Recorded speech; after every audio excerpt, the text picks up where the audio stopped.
Other favorite things that you're into? Other favorite things. Comic books. Yep. You're a huge Marvel fan. Yes, sir. Favorite comics and characters. Okay. Oh, we're gonna get into this now. Let's do this. This is the comic book portion of this. So if you fans aren't into comic books, still stick around. Yes, stick around, watch it all, and then click on subscribe somewhere. Whoa! Right I wasn't there. even expecting that. Thank you for the endorsements. Oh, absolutely. Okay, different times in my life, different things. I was Garth Ennis was Garth Ennis, man. Rest in peace, Steve Dillon. You have yeah, that broke a lot of us. We at Funimation all sat around and talked. Preacher, of course. Like I've watched a few of the episodes of the show, but I don't have cable, so I can't like legally get it. Haven't seen it. From what I hear, the best way to think about it is like the first 10 episodes are like what is contained in the first 10 minutes or like 10 pages. You know, because it starts out running in the comic book. It just starts out sprinting, and that would be a bit jarring on television. That's what I've heard is why they did that.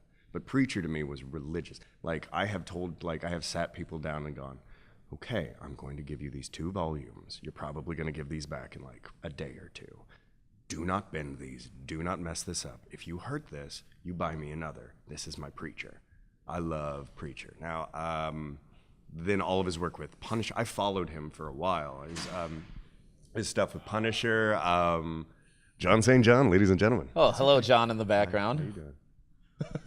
Bunch of sexies coming in. Did I? Am I getting in the way of your interview here? This is not my You're time, is it? enhancing it. Oh, hi. Hi. Okay, continue on, you guys. Yes, sir. Yeah, his Punisher run. Welcome back, Frank. I absolutely adored. But The Punisher Max series. yeah, Punisher Max series. That like Punisher Max is a series that I would have. It was one of the first Marvel series that I had to. I remember turning a page and going, "Oh God, oh no, oh," and having to walk away. And it was during. I'm not going to ruin it. It's gross, and I'm not even going to talk about it. But Ennis has that ability, and then the boys. Oh, that's a great comic. I haven't finished that, so don't you spoil it. Be 18 if you're reading a lot of these that I'm talking. Actually, everything I just mentioned. Okay, let's go to the under 18 section of it. I got back into comics during college because I went to Keith's Comics in Dallas, Texas. Hey. And Keith, the owner, is such a nice guy. And I was like, hey, I used to go here as a kid. And he's like, that's nice. What are you going to get? And I'm like, I don't know. What do you suggest? And he goes, you like Kevin Smith? I go, yeah, I love Kevin Smith. And he flopped down Guardian Devil. Okay, Yeah. I've read that one. Oh, yeah. That's one of my favorites. And I remember being like, oh, I only have this much money. And he's like, that's cool. Don't worry about it. You come back and tell me you like it. And it blew me away. And that was when I really got into Daredevil, which the show, oh my God, the show. All right, you know what? You have been so psychic. Just Oh, we're talking about the show? Yeah, dude. He is Frank. I called that dude, the guy who played Frank Castle, Slaphead for a while because he kind of slapped his head a little bit too much in Walking Dead, and my friend showed me that compilation. And I saw that too. I watched that video whilst doing research on him. Yeah, but that was hilarious.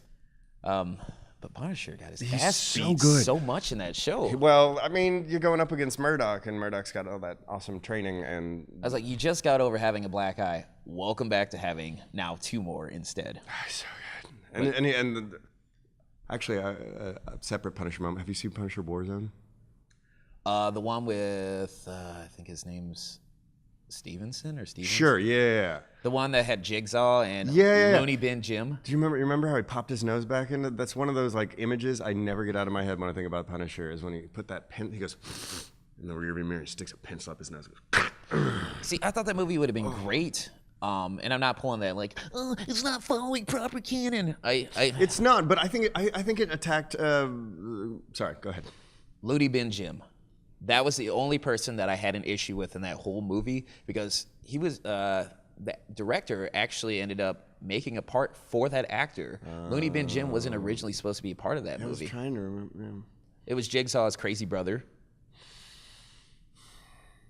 But I thought that movie was great because it was based loosely off of the Punisher. The Max stuff. Yeah, no, that was so much closer. And while the other one, like, I mean, the Tom Jane one, the Russian wasn't funny in it. And the Russian who, no. right, and in the comics is insanely funny and like gets big breasts and he's like, hello. All right, see, I never saw the Thomas Jane Punisher movies. Did the Russian end up having like... Nope. It's just a little fight scene. Yeah. No. Yet. Yet. Oh my goodness. But do you remember the parkour scene from Warzone when those guys were jumping between buildings? One dude was in the middle of doing a flip, and Frank had timed a heat-seeking missile to blow him up midair. I forgot that. No, I've watched that thing once, but that's now I'm gonna rewatch it. You can actually just find that clip on YouTube. I'm It's gonna one of the YouTube best this scenes ever. after this. I love Frank, and I think that one did bring the older, grizzled, get off my lawn Frank that I really liked. That was from Punish Max. No, and I'm looking forward to the Punisher. Punisher show. I Netflix cannot series. wait. He is so good. Yeah, I used to call him Saphead, but that man is Frank Castle now. That first time he was like, "You know what you do doesn't work, right, Red?" And I was like, "Ah, there he is. There's Frank." Man, the shows have been so good. I'm almost done with Luke Cage. I'm about to start Luke Cage. I have spoil this it. thing. Won't spoil it. Everybody's been telling me really good things, but for me, it's like I have to have a weekend and like light candles and then like get ready for my Marvel experience because I binge and then and I'm also somebody that because of comic books and everything, I'll like skip back and rewind and watch a few like a moment over and over again, like that hallway scene in the prison with Frank. Yeah, I remember watching that a few times. It was so good. Patton Oswalt once said, like, hallway fight scenes are my new ice capades. And yeah, I love that whole series. But I want to just give you the idea that it's the dark stuff. When I was growing up, hardcore Spider-Man fan. Hardcore, because he is one of the greatest superheroes of all time.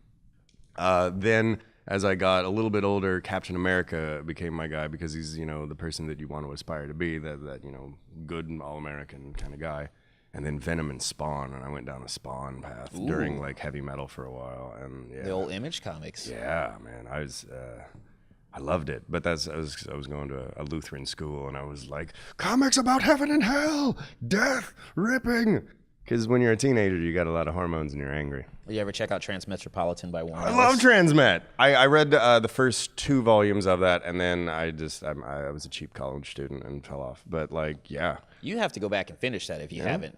Seriously. No, I will. It's great.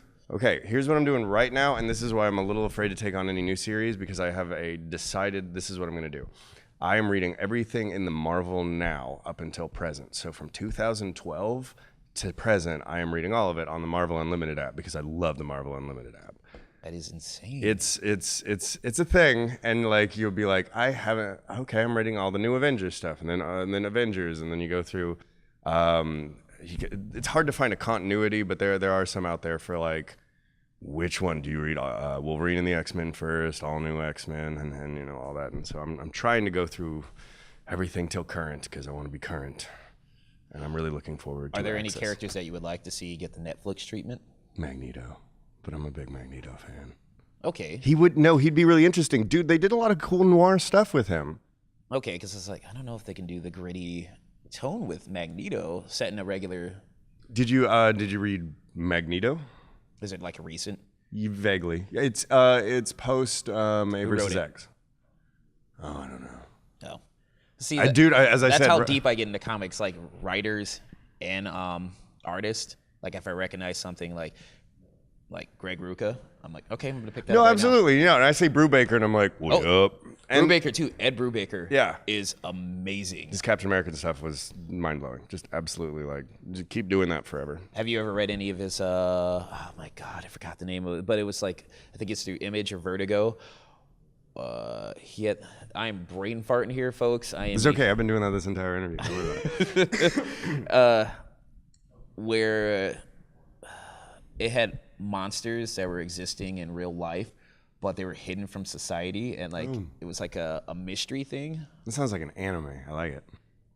That just sounds like Blood Blockade, except for they were out in the open. Oh my God! And you know what? Like I'm just gonna give up on this because I can't remember it because Totally fine. he was the one who did. No, Ruka did Gotham PD or something along the lines of that. Dude, I fell off of DC so. I know you're not a big fan of DC. I will tell you this. I want to. If someone could like come up to me and be like, Brubaker, I know. boom, read this kind of thing. Well, the last thing someone flopped down in front of me was Identity Crisis, and I didn't walk away. Well, the thing is about the Gotham, I think PD or something like that. It was basically Law and Order set in the Gotham universe. So it's just like a police procedural like you might see Batman once or twice, but it's what the cops have to go through on a daily basis. All right. So there's police corruption and whatnot, and just You got to go take down some Harvey Dent people. It's a short-lived series, but I would highly recommend it. Have you ventured into manga, and do you have any favorite series? I read Toriko all the way through. That was fun. No, in the last few years I haven't. I read a few of the ones that I was in, and May I make a suggestion? Please. Berserk. oh, everyone been telling me about Berserk. That's one of those names you hear floated around a fair amount. Like the anime is good, but the manga, there's so much that they didn't cover, and like character development. That's always true. Yeah. It's just insane. The artwork isn't your typical like shonen. It's a very brutal, violent world. All right. You know, I mean, they have some subjects that are, you know, are not for kids at all, and you can understand why the main character Guts is the way he is, you know, because he's had so many bad things happen to him, and it's basically, long story short, he thought he had finally found a family, ended up getting screwed over royally, and then he's on a revenge quest. All right, I like that. And it's it's like a dark fantasy, so it's like set in medieval times, and it's amazing. Okay.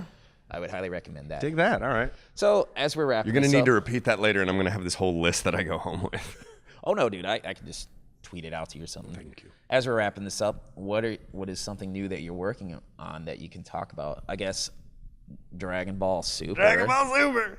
I can talk about it now. Like, I have been, I got to do the movies, and I was like,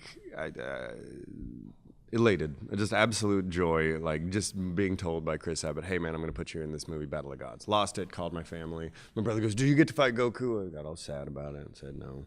Then the next movie, I got to fight Goku and Vegeta. Pure joy. But then I thought, you know what? That's probably going to be it. Dragon Ball Super is probably going to have nothing to do with Whis. He's never going to come around. And then... Yeah, sure. Yeah. That's not what happened. I'm in it.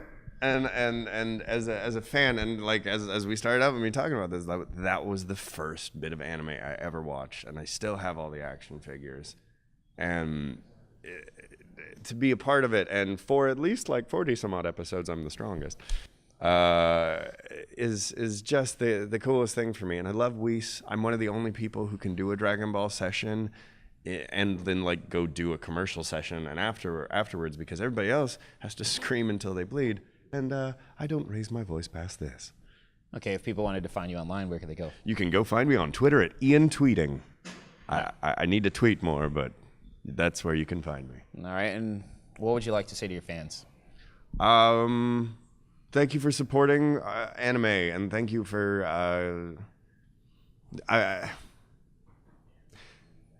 thank you for your support. That's the best I got. Like...